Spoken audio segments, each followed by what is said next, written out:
Hey, so let's talk about something that drives every single person in sales crazy. You have a great conversation with a client, things are looking amazing, and then they just go silent. Today, we're going to break down a super simple but really powerful method to turn those stalled deals into closed deals, all by building trust. You know the feeling, right? It's that classic line, we need to think about it. You hang up the phone, feeling great, you're sure you're on the same page, and then nothing, just crickets. It is so frustrating, and it almost always boils down to one simple thing we tend to miss. The legend Zig Ziglar absolutely hit the nail on the head with this one. See, just getting someone to like you isn't enough.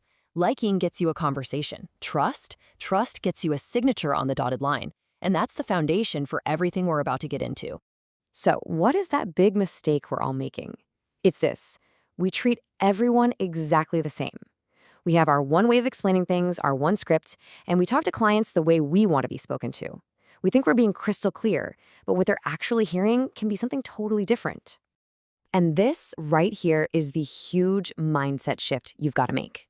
You know that client you thought was high maintenance or maybe a little indecisive? They weren't trying to be difficult, they were just different.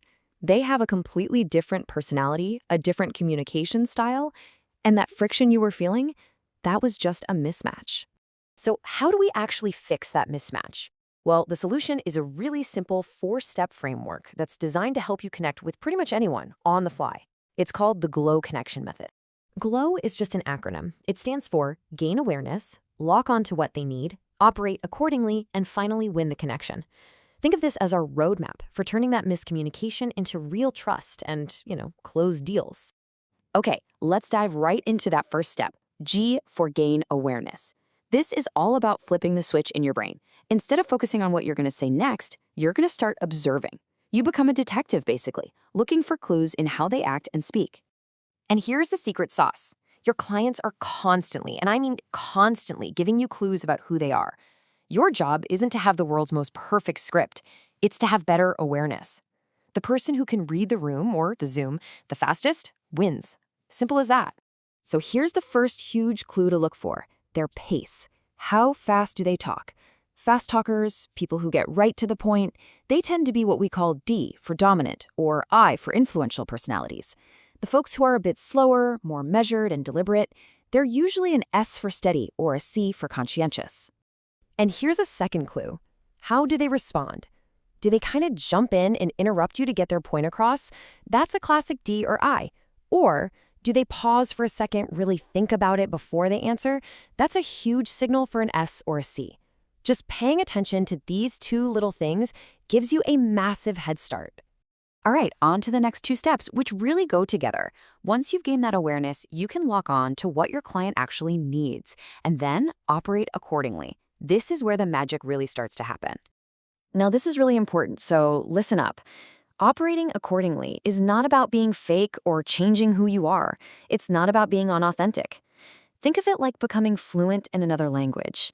The message is still the same, your core message, but you're just delivering it in a way that they will understand and appreciate. And this table just breaks it down perfectly. That D personality, they trust speed, so just give them the bottom line. Bullet points are their best friend. An I personality trusts warmth, so you gotta paint a picture, tell some stories. An S needs to feel secure, so you act like their teammate.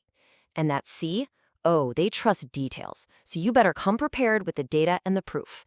I mean, here's a perfect real-world example. An agent had a client who needed to know the exact width for a refrigerator opening, not about 3 feet, the exact measurement. A lot of us would write her off as difficult, but the agent realized, oh, this is a C personality. She wasn't difficult, she was detail-driven. By getting that exact number, the agent built instant trust and, closed the deal. So, what happens when you do the first 3 steps right? When you gain awareness, lock on, and operate accordingly? Well, this final step, winning the connection, it just becomes the natural outcome. It's not something you have to force, it's something you earn along the way. And let's be really, really clear about what winning isn't. It is not about talking more than they do.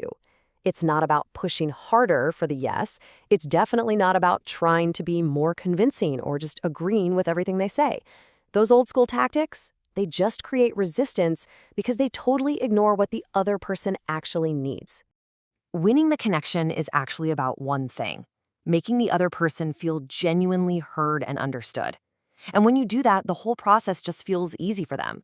Suddenly, they're not just buying a product or a service, they're buying confidence in you. And that is the entire sequence right there. Making someone feel understood, that builds trust. And when you have real, genuine trust, clients don't just move forward, they come back, and even better, they start bringing their friends. And the business impact of this kind of trust is just enormous.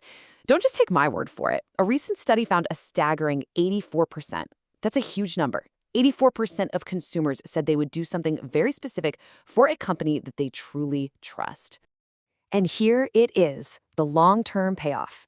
84% of consumers will recommend a company they trust. This is not about just closing this one deal today. This is about turning your clients into a referral engine, all because you took the time to make them feel understood. So I'm just going to leave you with this one question to think about. In all your conversations, are you just communicating, just pushing information out there? Or are you truly connecting? Are you making people feel seen, heard, and understood? Because honestly, the answer to that question could change absolutely everything for your business.